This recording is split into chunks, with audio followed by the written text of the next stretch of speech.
Will's talked a lot about the depth on the offensive line and just how thin it is really behind Malik. Just how much of a concern is that going into the season? Well, I think it's something that we have obviously addressed as a coaching staff, and we're aware of it. And there's a daily thought process, what we do after practice, between practices, post-practice, walkthroughs, to really put those young guys in a position where they can learn. And at offensive line, there's a lot of intricacies and fundamental things that these guys haven't been exposed to, especially when they're live reps. Sometimes you can walk through things a little bit, and that makes, they're obviously assignment correct then, but then when the bullets start flying, you need to somehow slow that down, and that'll come with confidence and reps. So being it's day 2 pads, we still have some things we need to clean up, but we have some guys that have potential, and that's encouraging for the future. Have any of those new guys, just from a strength perspective, really stood out so far? From a strength perspective, I would say right now, just going across the board, Malik is a guy that's running with the twos there. He has game experience. He can play left and right. We got Javon Gwynn in at left guard right there. He has a lot of physical strength. Right now the game's a little bit fast for him, much like it was for the freshmen in spring ball. So we're working on that. Football is important to him, so that'll come along, and I expect him to continue to progress. At the center position, Chandler Farrell's done a really good job. Hank Manos is another guy that's repping at center that's 294 pounds now. He's put on almost 20 pounds since he's been here, and he's playing at a higher level. So we feel good about where we are there coming forward. And then, you got a right guard, you got Jordan Rhodes, a guy that hasn't really played a lot of football in his life. And he really flashes. And when I say flash, what I'm talking about is he shows the ability that he could even be a starter someday. He has that kind of ability, and the good Lord's blessed him with a lot of talent. And I'm encouraged by him, and it'll be interesting to see where it is when we go out there on game 1. And then at right tackle, you got Dylan Wanham there, and he's a tremendously talented guy. I've been really impressed with his football IQ, his retention.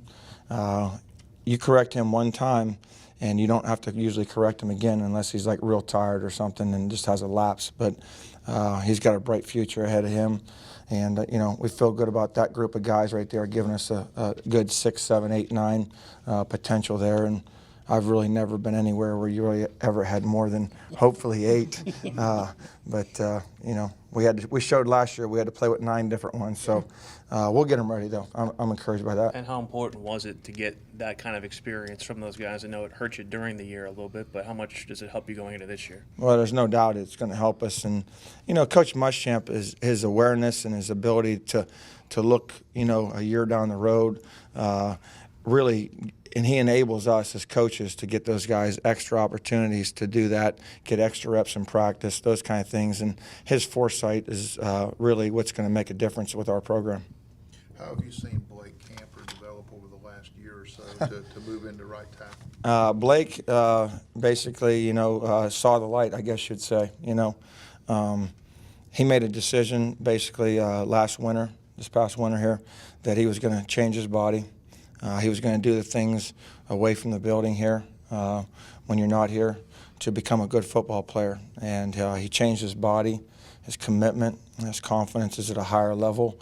And, he's a guy that we're counting on. It's a shame, really, that he didn't get a redshirt year his first year, because really he should have 2 more years with us. But it is what it is. We don't have any rearview mirrors. We're moving forward. And Blake, so far, has made some really good progress, and we're encouraged by that. While the new guys get up to speed, Wolf, how important is it for a guy like Malik to be there as kind of your 6-man jack of all trades, just in case something happens? Malik's very valuable to our program. In spring ball, he did some things at defensive line, came back to offensive line. He's a guy that right now he's the first guy in the game. So depending on what happens at what tackle position, he would be the first guy at this very moment to go in a football game, and he's got to continue to improve also, and he's working at it. And, at some point here at the midway point of camp, I'd like to get him some reps at guard just to kind of be able to evaluate him there and see if he's a guy that can play 4 spots just opposed to 2. We're in an era where a lot of teams are kind of going the 2-point stance and some of the spread looks. What makes you kind of stick with and believe in a 3-point stance and keeping guys with a hand on the ground? I just feel like you can play with better pad level, coming off the football. Sometimes I feel like when you're a 2-point, sometimes you just feel like you can't get off the ball as well. It's just something that I believe in. Now, if it's third down and obviously long in that type of situation, we'll play in a 2-point, or a second and long situation where it's obvious, that type of thing. But the guys like it. I think at the end of the day, if I told you that, for $1 million, I need you to knock Fink off the ball, are you going to put your hand down, or are you going to try to stand there in a 2-point if his hand's on the ground? What are you going to try to do? I mean, you put your hand down. So put your hand down in dirt and go put your face on him. You know what I'm saying? Is that also a little better for NFL development as well? No question. I mean, that's something that when we were at the 49ers, we talked about during the draft process. That was on our checklist. Is this guy playing a 2-point stance every play? Because what happens is they don't have to bend as much. They can't bend as well. And then all of a sudden they come to camp. I can't tell you specifically what names, but we had several guys that we brought in at the 49ers that played in 2-point in college, and they really struggled playing a 3-point stance on normal down distance. How much does the cross training that more it seems like colleges are doing as far as getting guys to be able to play inside and out, even at center, how much does that help, not just at this level but the next level? Well, I think it's the most important thing. As coaches, we always want the 5 best, at least at offensive line, 5 best guys on the field. And how are you going to make that happen? And as we go forward, I talked to Coach yesterday about it. One day in the middle of practice, just like it happened in the game last year, is I'm going to pull Zach out of there. So who's in?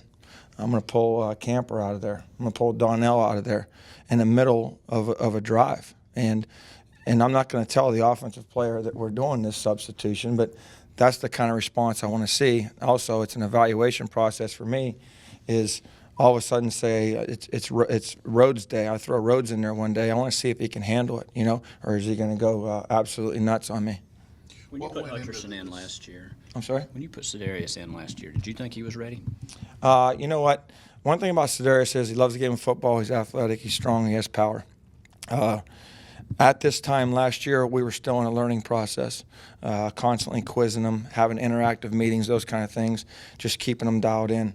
I always felt like he had the potential to be one of those guys that could be one of our best 5, but at the time, when I'd put him in those heated moments, it didn't really click. But when his opportunity came, he came in and played well. And, that's a credit to him and his preparation. He's a guy, if you check his iPad, he's on his iPad at night. He's watching film. It means something to him. It's important. And at the end of the day, that's what you want. You want guys that football's important to. So you guys can track their film watching? I'm sorry? You guys can track their film watching Yeah. on their iPads? You know how much your guys are watching their film? Yeah, so every couple of days I get a sheet that I ask for and tells me who's on their iPad and who's not. So if you have a bunch of missed assignments and I don't see anything on the iPad as far as being logged in when you're outside the building, like every night you would be expected to look over your install, watch one-on-one pass rush, whatever the case may be, critique yourself, that kind of thing, the things we don't get covered on film necessarily. Well, if you have a bunch of missed assignments and you're not looking those things over, you're sending the wrong message to this organization. What went into the decision to move back Zach back to left guard? I think obviously I believe that Camper was going to come through and do some things we needed him to do. I also feel like, putting Zach back inside. So when you look at us from an inside-out position right now, Donnell is a guy that's a strong guy, powerful, plays with power. Zach's a strong, powerful guy inside that can move people. Sedarius is a strong, powerful guy inside. So when you look at the interior of your offensive line, you feel like you have a good group of guys that can play at a high level. And then obviously at tackle, Camper's obviously gotten better. Dennis has played well. Malik can be a backup there.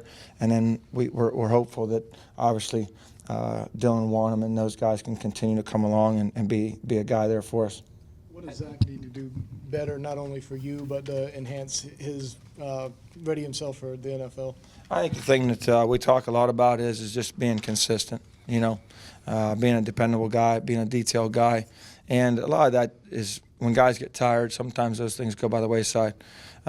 Consistently playing pad level. He's obviously large. Consistently playing pad level, not taking for granted that you can just move people and play high. But, Zach's Zach's and Donnell, those guys are leaders of our group, you know. And one thing about Zach is when you correct him, he takes it to heart, and he's going to go out and get it done. You know, he wants to obviously someday have an opportunity to play in the NFL, and he knows that at that level you're playing against grown men. And you're going to have to play with pad level at all times. You're going to have to get your hands on people. You're going to have to finish. You're going to have to strain longer than you do. And, you know, that's part of my responsibility to train him that way. Speaking of Donnell, how well has he fit the bill of what you want vocally at that position? He's done well. He's been great. You know, he's the guy that kind of pulls us together a little bit. You know, he did a great job all summer getting the guys together and doing extra, doing things in the off season, having cookouts, those kind of things. And it's just the kind of person he is, and I expect Donnell to have a great year. How much of studying and practice and adjustment has he had to make to learn the intricacies of playing center? Every guy on our offensive line knows what the center's calls are. And, you know, we always talk about it is who's the next best center in the game? Is that Zach Bailey? You know, might put Zach back in there at center, right? And then you put Rhodey in there at right guard, and then Sedarius goes to left guard. You know, that's a quick scenario. If it happens in the middle of a game, you might roll Farrell out there and see how he does. Follow me? You know, if you have a week to plan. So those are all the things we talk about as a staff, and we have, you know, but we have to train everyone to know center. If you know the center's calls, there's no excuse for you not knowing yours. How important was it to kind of keep, you know, from talking to the guys, they said a lot of the language is the same despite the tempo. How important was it to kind of keep that seamless? It's the most important thing. You know, we're much further ahead than we were last year at this time as far as just understanding our language, South Carolina language, and the way we're doing things. We have a lot of different ways we call plays, you know what I mean, sometimes. But the thing is our language, you know, in our room that we communicate to each other, that's remained the same. And we use a lot of the same language, whether it's run or pass. So that way there's no tip there as far as, you know, this specific call means just pass or run. That's not the case. Is this offensive line better than last year? I think we'll find out real soon. You know, I think last year, you know, at this time we were standing here talking about, you know, 5 NFL defensive linemen at North Carolina State. Nothing's changed. We expect to improve. Our focus right now is improving in training camp, getting better every day. I did see that today. I feel like we got better today. And, you know, it takes about 3-4 days, unfortunately, to get used to being in pads. But I expect us to continue to improve, and I would say the potential's there. But one thing you have to credit last year is we had tremendous leadership from Alan Knott and Corey Holmes. Those guys were tremendous leaders of our group, and it showed. It really did. Wolf, is there a way to really prevent some of the injuries that you guys had last year, especially in that lower body, or is it just No, I luck think of the draw? it's luck of the draw. I mean, you look at Corey Holmes, he got hurt on extra point field goal because the guy jumped over him, grabbed his leg and rolled, you know. Those things happen. And in our game of football, it's why you want to have depth. We talk about the next man up, and, you know, you're one play away. That's why you credit a guy like Sedarius Hutchinson. One play away, goes out and plays well. You know, you don't know when your time's going to come, and that's what these guys. That's the way these guys are wired. That's the way they're trained, and nothing will change. We've got to play better up front, and we're going to continue to stress that. We want to do that, and we want to make a conscious effort to get us where we need to be, and it all starts up front. And if we don't play well, play at a high level, we're probably not going to win football games, and that's just the reality of this game. What gives you optimism that the running game will be better this year than last? I feel like, you know, probably as a whole, as a group, which we're much further ahead of where we were physically as far as just sheer strength, sheer power, okay? And that comes with being able to block people and stay on blocks and maintain blocks. Coach Dillman's done a wonderful job. Him and Corey Miller's a guy that works with the O-line in the weight room. The commitment and the strength numbers that I've seen this summer compared to where we were a year ago, we're much further ahead than we were. So our expectations are much higher there. How do you judge a successful day for the offensive line in a game? Well, you know, and when you're an offensive lineman, one, you know, you can't get the quarterback hit. I mean, that's at a premium.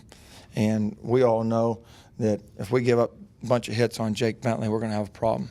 because then he starts worrying about where the hits are coming from as opposed to looking where he needs to be looking, which is down the field. So that's one. So we got to protect the quarterback, and we always talk about that. You know, when I came here, we had a bunch of sacks, cut some of those down. We can get a lot better at that. We work on a lot of blitz pickup stuff, all kinds of protection things with the defense. So that part of it's in place. Two, you know, we need to be able to run the football and be able to efficiently run the football at 5.5 yards a carry. That's something that we want to be able to do. Now, that's offensive line. That's a lot of people involved. Are we running the correct play? Are we running aggressively in the back end? Are we reading the right reads? And are we staying on blocks and finishing blocks and moving people? So there's a whole bunch of things that go into that, but it starts with us. If we can take care of our 5 guys that we're assigned to, then you have a much better chance. If we have a breakdown or if we're getting knocked back at one position, then there's going to be a problem. At your position, how much could the new redshirt rule help as far as maybe getting young guys a little bit of? I think it could. I think it can help a bunch, especially with when you look at the fact that we have potentially, you know, you going right to left. You got a true freshman, you got a redshirt freshman, you got a redshirt freshman, and you got a true freshman at left guard. So you got 4 guys that are freshmen or redshirt freshmen in your program, and being able to get those guys in and play and find out if they're really ready. That'll be a big deal. But you know, those things don't take place though, unless we take care of business from the start. You know, because you're not going to throw a bunch of young guys out there and play if your starters are in there and you're in there in a tight football game. You look at some of the other programs in our conference; have been able to get out early on people, you know, and then they play their second guys and get that experience that we're talking about. Well, we've got to get into that situation where we got to get out front on some people and be able to give those guys opportunities.